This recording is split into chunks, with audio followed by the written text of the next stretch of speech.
Thanks, Oscar. Hey everyone, good to see you all here. This is a very interesting time to have a panel on this, right? So it's the first time Wild Show go completely online. A lot of discussions around remote working. I think we had a panel this morning with Zoom, how everything is moving online, getting accelerated because of COVID, especially work. Google, Twitter, and a bunch of big tech are going, full work from home mode. Many startups are following this trend, right? And definitely this has a material impact on office spaces provided. So today we have a super panel, all the top co-working operators in the region to talk about why conventional workplace may not actually work again. So before we dive into all the discussion, maybe as a start, perhaps it's good to get everyone to give a quick intro, who you are, how your company is different from other panelists, and tell us a little bit about where you're dialing in from, your office, your home, or somewhere else. Juhn, do you want to go first? Absolutely, yeah. Thanks, Eric. My name's Juhn. I'm one of the co-founders of Common Ground. As Eric mentioned, we're a co-working space. I'm calling in from Kuala Lumpur, which is our headquarters. We opened here first, and we've currently got 21 venues in 3 countries: Malaysia, Philippines, and Thailand. Thanks, Jason. Hi, I'm Jason. I'm one of the co-founders at CoHive. We're the largest #1 co-working space in Indonesia. So I'm calling from one of our co-working spaces in Jakarta. We have 32 locations right now. We also have some other products, including co-retail space and co-living. So, look forward to the discussion. Nice, thanks. Wan Long? Hi, everyone. I'm Wan Long, the co-founder of JustCo. Today, JustCo has more than 40 centers across 9 major cities in Asia Pacific, and we'll soon be entering Tokyo in the time of 2021 Q1. So on this note, I'm looking forward to the day that I could travel soon. Yeah, and where am I right now? I'm at Singapore headquarters, and hope to see you guys all face to face soon. Nice, thanks for the introduction. So today we have a very diverse panel, right? So we have CoHive that is a bit more focused in Indonesia, and then Wan Long obviously it has a bit more spread out in different countries across APAC, and then Common Ground is somewhere in between, right? Concentrated approach in a few countries. So I think the first warm-up question is really, how has COVID changed the office space landscape in the countries that you operate in? And maybe this is a kind of open it up to all 3 of you, right? And Juhn, do you want to take it first? Yeah, sure. So I think it's an interesting question, because I think what we've seen is COVID has really accelerated the changes that were already happening to an extent. Companies were already thinking about how to make spaces that allow people to work more independently and then come together for social tasks. So now with COVID, there is a growing feeling of less of a need to invest in heavy office infrastructure in CBDs. Everyone is definitely more cost conscious right now during this pandemic. So what we're seeing is companies are also seeing great value in downsizing. So that's shunning a crowded central hub or a huge headquarters for more of a distributed set of smaller offices closer to where their staff live or where their employees are normally based. I think the most notable change, though, has been in the mindset of people, of workers, when it comes to office spaces. And here I'm referring to the larger office space landscape, not just co-working spaces. So before the pandemic, offices were taken for granted in the sense that that's a place that you just go to for work, you don't question it. But I think what we've seen in the last 6 months is all these people working from home during the various lockdowns all over the world has given everyone a new perspective on what work and office actually means. When you work individually, that can be done almost anywhere now electronically. But the value of offices perhaps is more in the social and collaborative aspects. And fewer people are having individual desks now. More space is being given over to collaboration and joint working.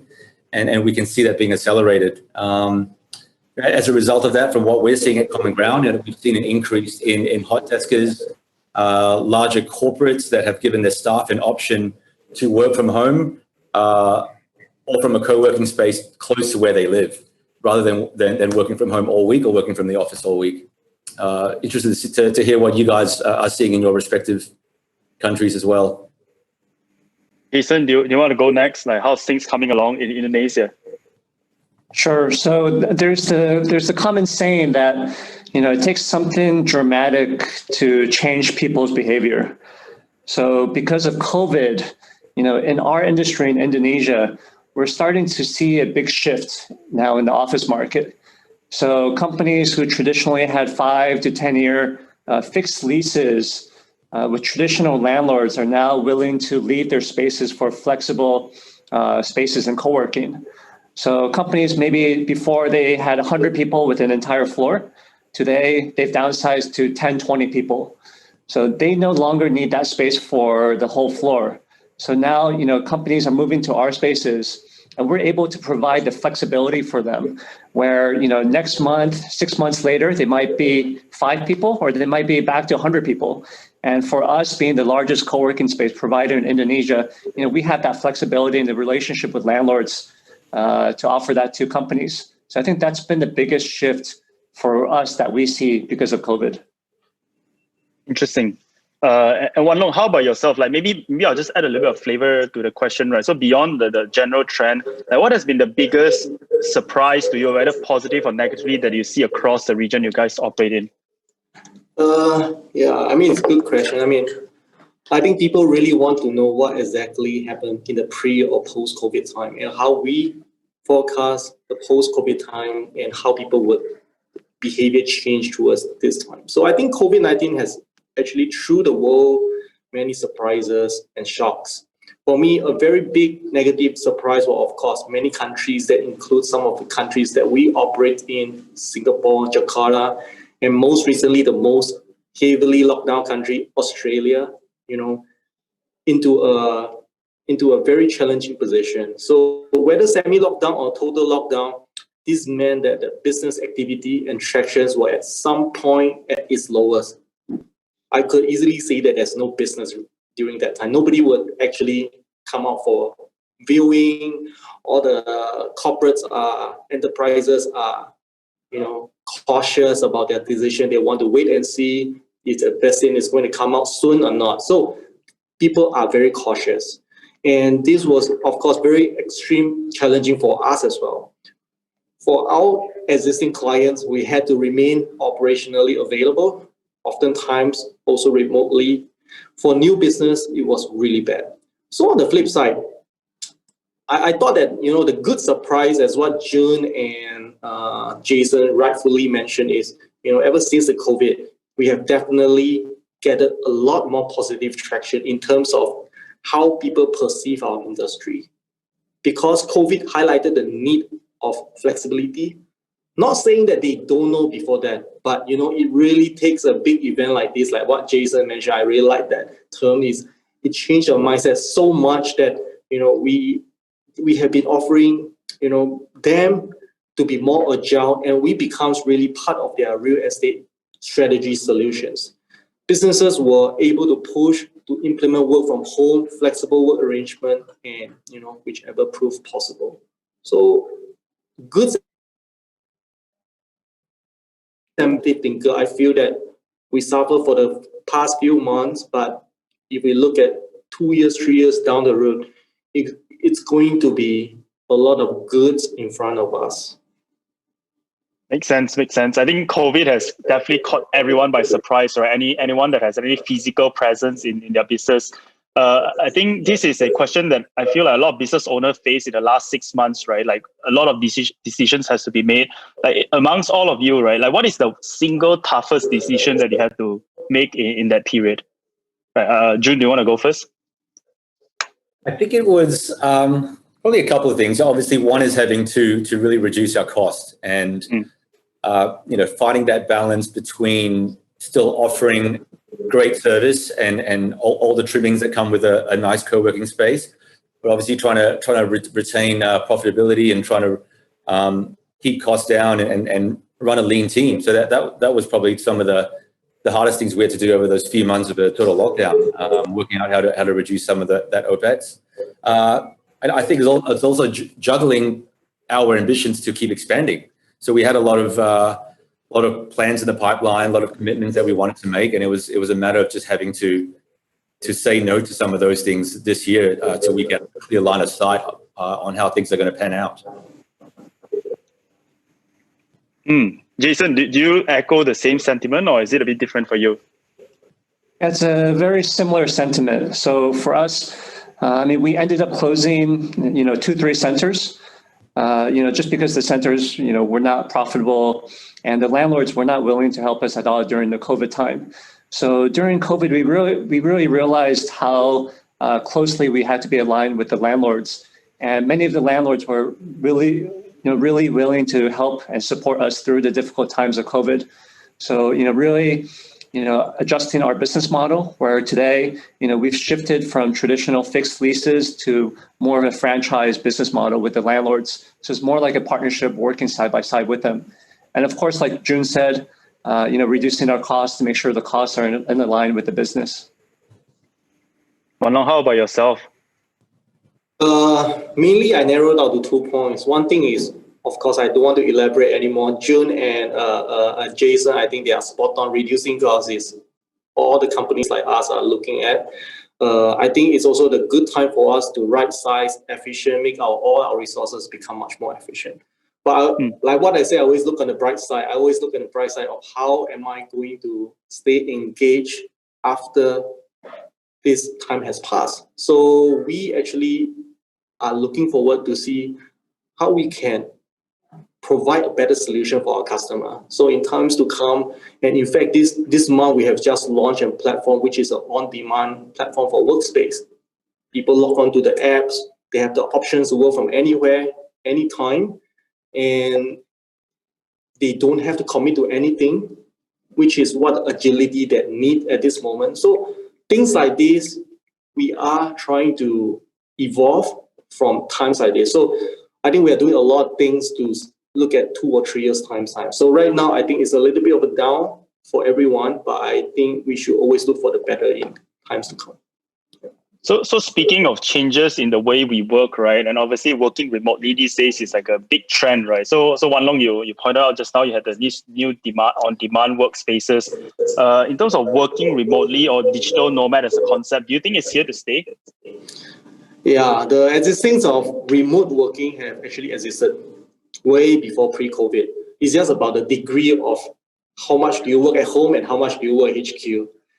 Some very progressive thinking company, they might be doing 90-10. Some very traditional company, which most Southeast Asian company are, they are another way. 10-90 or maybe 100%, they have to go HQ and do the and tell the supervisor, hey, I'm here already. And when they leave at 6, hey, I'm going home.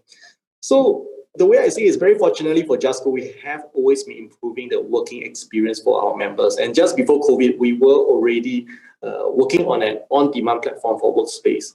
And the product name is called Switch. This app actually enables anyone to work from anywhere.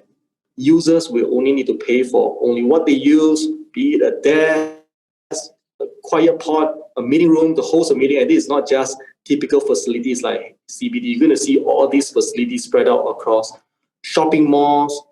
Maybe we could put the business lounge in a hotel that is the flexibility, the agility to use it anytime. So it's a little bit like an Airbnb for workspaces. Exactly. You're my ambassador right now. So I put that into your mind right now. So it's actually one of our tagline when we talk to our consumer, our enterprises. So we're very lucky, to launch it right at the time where many of us think working remotely, and this will likely become one of the ways to go. I say one of the ways because at the same time, I wouldn't say that remote working, of course, is 100% of life for people. After all, humans, social creatures, they still appreciate the bonding session, the teamwork, the interaction between the lunch and common areas such as pantries. So I think this would come in handy in terms of this new software, this app, to add on to what we are actually used to in terms of going to report to HQ. So this gives much more options to the type of working ways that you will want to. Great. That's very interesting, right? I think this is a time where every businesses are getting super creative and all these creative juices are flowing everywhere, and it's really very interesting to see. I have something I want to discuss with Jason, right? So you mentioned that not only do you guys operate co-working spaces or other kind of product that you offer as well. I wonder, like, how do you look at the future? Do you see things in the 5-year horizon or 10-year horizon, or really now it's like 1 week at a time, given the situation that we are in? First, I think it's important to, just as a quick backdrop, in Indonesia, the office and workspace is still a prepaid market. So what that means is if you're looking for office space in Indonesia, most landlords will ask for 1 to 2 years rental upfront. And that's in addition to paying deposit and fit out. So as a product, co-working space is really transformational. And it's a huge game changer because it provides that flexibility, providing that monthly payment installment plan. So, looking short-term or long-term, when we started back in 2015, co-working space in Indonesia was just 2% of the overall office market here. And today that number is just 4%. So, we believe in the next 5 years, that number could be anywhere from 10 to 15% of the entire commercial market. So, when we look at consumers who are using the co-working space product in Indonesia, we still consider it in the product lifecycle. It's still the innovators and the early stage adopters. So we see COVID really accelerating the push for flexible workspace solutions. And what we really provide is not just the space, right? We have co-living, which is the residential part, co-retail space, which helps retail startups and companies within our spaces. So it's really the entire community ecosystem that we're providing for them. Got it. Makes sense. I want to take a step back and start looking this from an investor's perspective, right? So there are two things I want to discuss. One is WeWork, which we will get into later on, and another one is how do we value a co-working business, right? And maybe Juhn, you can share some of your thoughts on what is the right way to think about, as an investor, what multiple should I be applying on a co-working business? Is it a tech business? Is it a real estate business? How do we evaluate your company?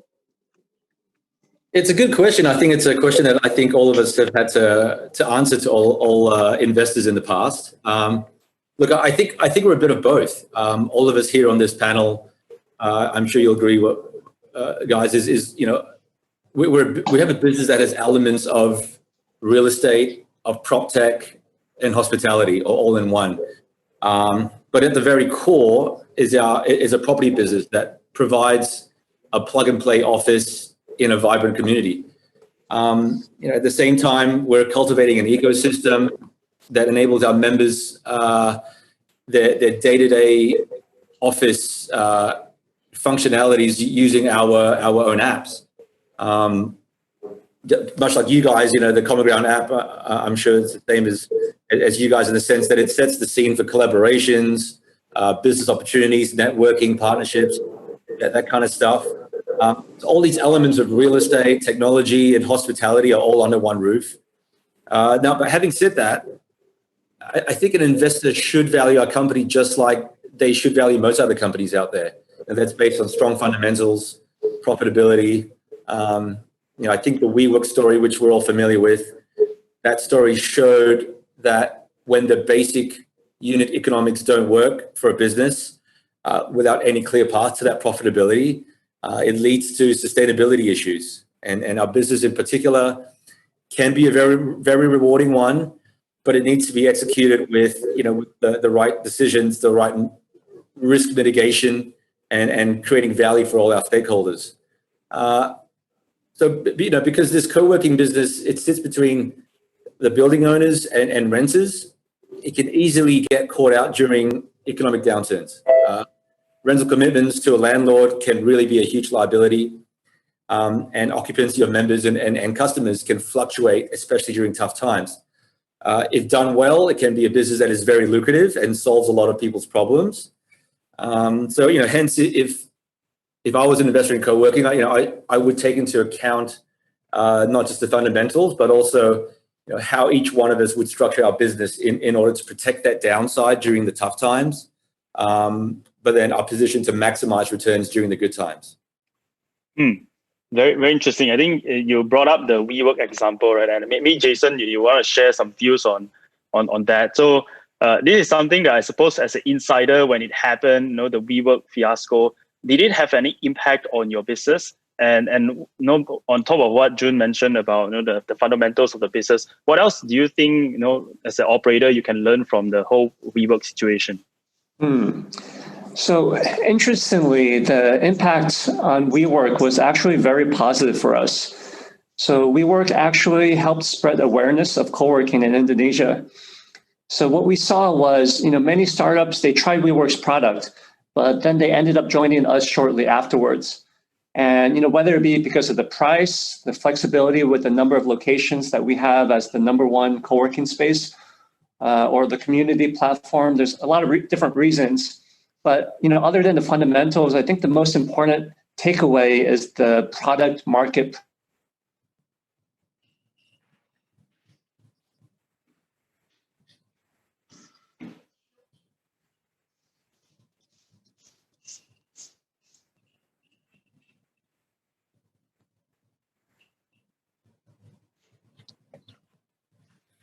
Seems like we have a bit of a technical difficulty, or is it me? Okay, I see the other two panelists are still nodding their head.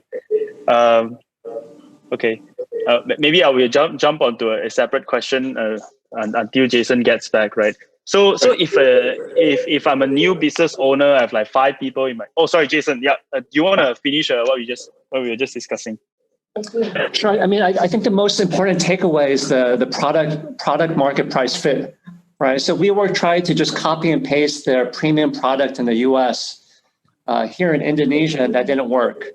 So you really have to understand what price points consumers can afford in the market and the pain points that you're trying to solve. So it's different from market to market. So I guess my kind of final parting question for everyone is, 2019, there's this whole WeWork situation. 2020, it's pretty much insane because of COVID for everyone. If in hindsight, right, knowing what you know now, if you can turn back time and rebuild your whole business, what would you have done differently? Like 1 or 2 things that you have done differently. Wan Long, do you want to start? I think it's a very tough question to ask, because most of us, I'm sure, would choose to believe that everything happens for a reason. However, if I really need to give you an answer, I would say that if I knew people would become as progressive as they have become today, in the way they accept remote working, you see people are so much more receptive on Zoom now. Back in the days, people have to meet face to face. And that's why, that's how it jack up my traveling expenses. So I had to get down there. I don't know why. I would say, I have already introduced a on-demand platform for workspace back then, maybe 5 years, 10 years, 15 years, 20 years ago. So co-working has a certain level of flexibility to many business on the way that they manage a space in relation to the business and staff accounts. They have the agility to upsize, right size on almost any market conditions. And you are not tied down to 5 to 10 years leases. I think everybody knows that. But however, an on-demand platform for workspace is totally on another level. You are taking zero commitment and you only pay for what you use. So imagine this was launched 10 years ago. And how we are behaving now was a way of work for people. I tell you, it would have helped many companies through this COVID crisis and sometimes provide satisfaction to their staff. So on hindsight, if I have the superpower of fortune telling, I would say that I could have launched this 10 years ago. Yeah. Sounds like a very different business model, but I think that would have been very interesting as well. Especially I see now cafe actually has like separate section for people to just work and like facing the wall like a library. Yeah. Jason, what about you? What would you have done differently? So I think one of the things is we would have launched some of our ancillary products sooner. So, for example, 1 year ago, we had almost no franchise properties, but today 60% of our properties are franchise. Another example is co-living. So even during COVID times, our occupancy for co-living is at 97%, which is spectacular. So I think it's important to, test products, launch them, and improve the products quickly. Makes sense. Juhn, how about you? That's really interesting, Jason. I'd love to have a chat with you about that after this. I think for us, if we could turn back time, it would probably be placing even greater focus on building out our enterprise solutions. That is the part of our business that's catered towards the large corporates, the larger SMEs, and also the MNCs, who've come into the markets that we're in and have asked us for solutions in terms of a turnkey A to Z offering for them to come in and move in straight away to a large corporate headquarters, and for us to manage that all the way to the end of that lease term. I think this was something that when we first started the business, we didn't really know too much about that was such a great opportunity in that sense. We always thought co-working was for startups and SMEs, but I think over time we've seen that the demand from larger companies is really growing, and I think a lot of the future for this business will be determined by a lot of the large corporates shifting to this flexible approach. Very interesting. I think the time is up, so I'm just going to quickly wrap it up, right? So I feel like the key takeaway for myself personally is that flexibility is the key word, and everyone remains very upbeat about the future. It feels like co-working space is just going to trump all the traditional sort of long lease office spaces. 2020 has been a crazy year for everyone, I'm sure. And I hope 2021 will be a much better year for everyone. And hopefully we can start to travel and we can visit each other in your offices. Thank you very much. Absolutely. Thank you.